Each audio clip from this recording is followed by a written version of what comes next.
හයි කොහොමද ඉතින් අද උදේට කන්න අයියටයි මටයි නූඩල්ස් එකක් හදාගත්තා. අයියා තාම නිදි. උදේට කියන්න දැන් 12යි වෙලාව. අද අපිට නිවාඩු දවසක්. ඒ නිසා උදේම නූඩල්ස් එකක් හැදුවා. බත් එක්ක කුක් ගැහුවා. දැන් නූඩල්ස් එක කන්න තමයි හදන්නේ. එකට දාගන්නවා. දෙන්නටම එකට දාගන්නවා. මේක තමයි නූඩල්ස් එක. බලන්න. කටට කෙල උරනවා තමයි.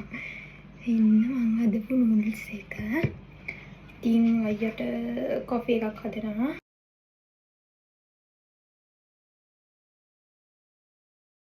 දැන් අයියා සර්ප්‍රයිස් කරන්නයි හදන්නේ මගේ නූඩල්ස් එක කොහොමද?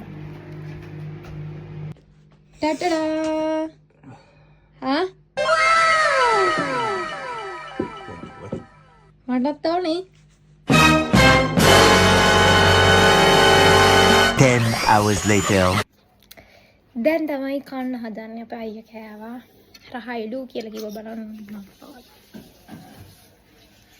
චිකන් උත් තියෙනවානේ.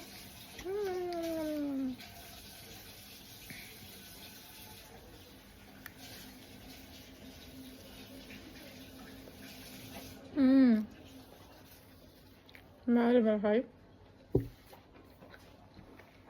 I think ada lagi yang nak. Bye bye.